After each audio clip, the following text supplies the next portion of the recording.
fighter to me is somebody who has strength and courage inside of them. A fighter to me is somebody who lives life to the absolute fullest. Fighter is someone who doesn't give up. I define a fighter as a person who possesses the will and strength to persevere in spite of whatever obstacle they are facing. A fighter is somebody who has strength running through their veins. A fighter is someone who doesn't shy away from a challenge. You don't stop. You have that goal in mind and you do whatever it takes.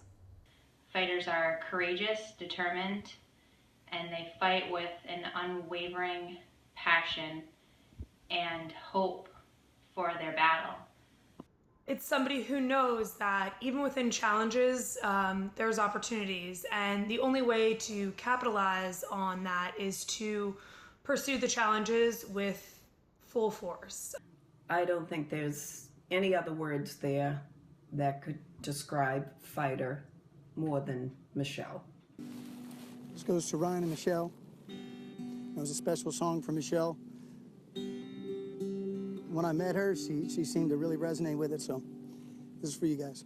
If I followed you to the ocean, if I turned and faced the tide, if I carried my whole backpack with my life jacket inside, well, down, down, I would swim to the bottom of the sea, turn over every shiny rock till I found you underneath. If I made my way to you, would you be mine? I have very few school-age memories without Michelle. It was always the two of us and Brianne. And anyone who knew that it was never a dull moment when Michelle was around. We used to share secrets and have special places like the back of her garage. There was a little roof we used to sit on.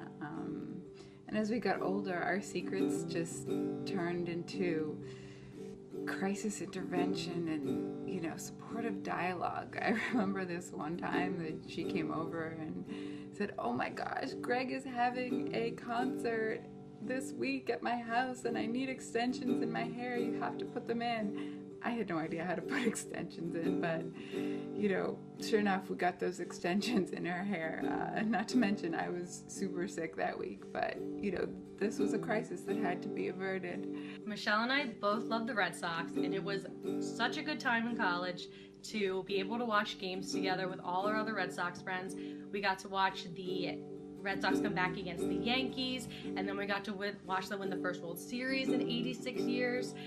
And we also lived in American League City, so we got to go to all the Tampa Bay games when the Red Sox came to town. And the first game we went to, Michelle and I sat together a few rows off of, right behind the Red Sox dugout, and Johnny Damon, before he went to the bad side, came out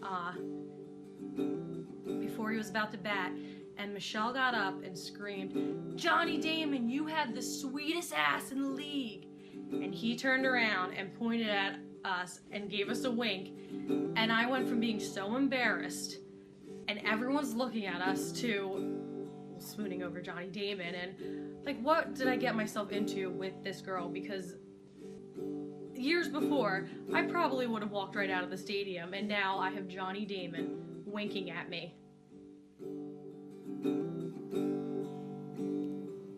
If I walked 100 miles along the mountainside, oh, my feet may pay the penance for my heart's desires, but over and over I would go to the top of every peak, if only to catch a glimpse of you.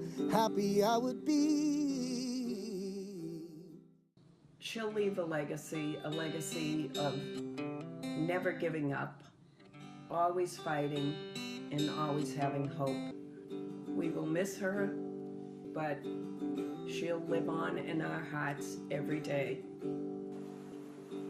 Makes me very happy to know that we all have a story that involves being better because of Michelle. I do believe there is good in the world, and just as Michelle continues to be the good, I also believe I am the good. She created something so much bigger, knowing she may not survive this.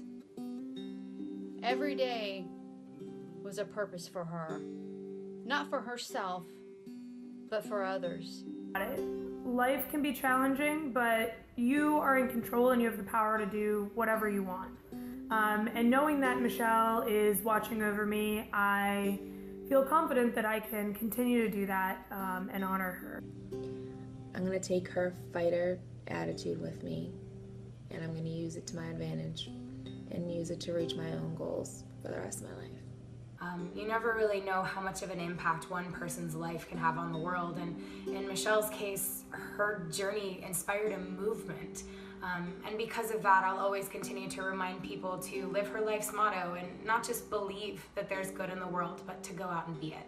And after I moved down here, about 6 months after I moved down here, I was diagnosed with glioblastoma in the right parietal. Back here I have a nice scar, all that fun stuff. And I was going through some of the same treatments that Michelle was going through. I'm a notoriously very down, negative person for the most part, especially before being diagnosed.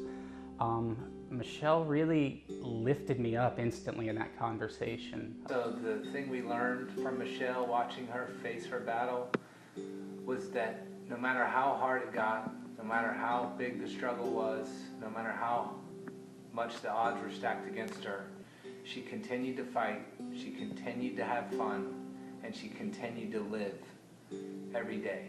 And that's what we're trying to do with our lives.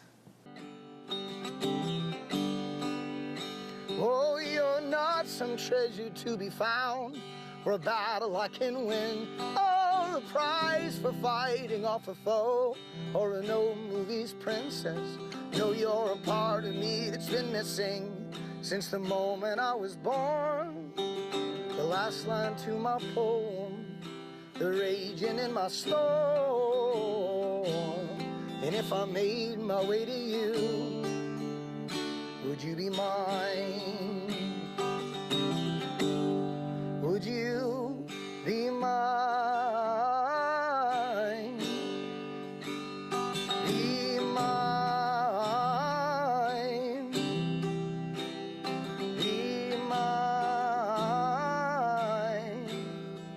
Would you be mine? Oh, if I made my way to you, would you be mine?